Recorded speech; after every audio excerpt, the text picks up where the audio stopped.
ya, ngerasa kesel sama diri sendiri karena sering kelupaan sesuatu? Daripada kesel, kita cari tahu yuk kenapa kita bisa sering lupa, biar kamu bisa meminimalisirnya.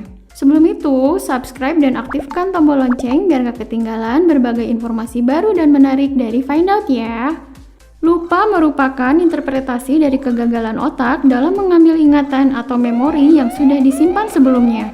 Memori ini masuk ke dalam otak melalui indera yang ada di dalam tubuhmu. Menurut decay theory, jejak memori biasanya akan dibuat setelah sebuah informasi baru masuk ke otak. Seiring berjalannya waktu, jejak memori ini mungkin saja memudar dan hilang. Kalau kamu tidak bisa memanggil kembali ingatan itu, maka ia akan hilang selamanya. Tapi, teori ini hanya bisa menjelaskan kenapa kamu bisa lupa pada memori jangka pendek. Sedangkan, untuk memori jangka panjang, biasanya akan tersimpan lebih lama meskipun kamu nggak pernah mencoba mengingatnya.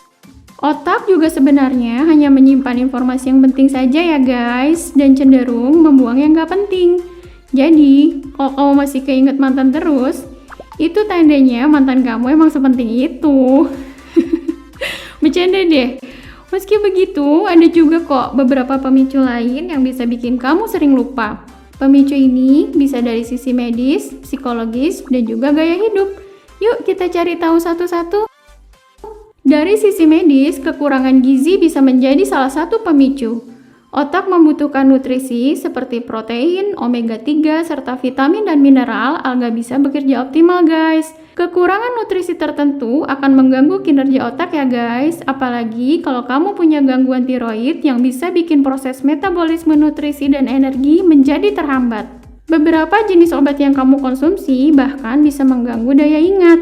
Misalnya obat tidur, antidepresan, obat penenang, antihistamin, dan obat pereda nyeri golongan opioid. Cedera kepala bisa jadi akan berpengaruh pada daya ingatmu. Cedera ringan mungkin hanya akan mengganggu ingatanmu sementara, tapi cedera berat bisa membuatmu koma dan bisa jadi pemicu gangguan ingatan jangka panjang. Secara psikologis, sifat pelupa bisa juga terjadi karena saking jarangnya kamu memanggil memori dalam otakmu. Dalam bukunya yang berjudul The Psychology of Learning, Edward Thorndike menyebutkan beberapa teori tentang lupa. Di antaranya, interference theory, yang menyatakan jika lupa disebabkan karena adanya sebuah memori yang dianggap lebih berkesan oleh otak, sehingga memori lain jadi dilupakan. Repression theory mengungkap, kamu mungkin akan jadi pelupa ketika merasakan trauma pada suatu memori. Jadi, otakmu secara nggak sadar enggan untuk mengingatnya.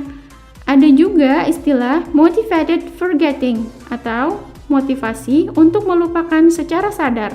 Kebiasaan merokok, minum alkohol, dan begadang baiknya sih kamu kurangi ya guys. Karena selain nggak bagus buat kesehatan otak, ternyata juga bikin kamu jadi pelupa. Gimana? Udah terjawab guys rasa penasarannya? Jangan lupa like, komen, dan share supaya makin banyak yang nonton dan makin banyak yang tahu.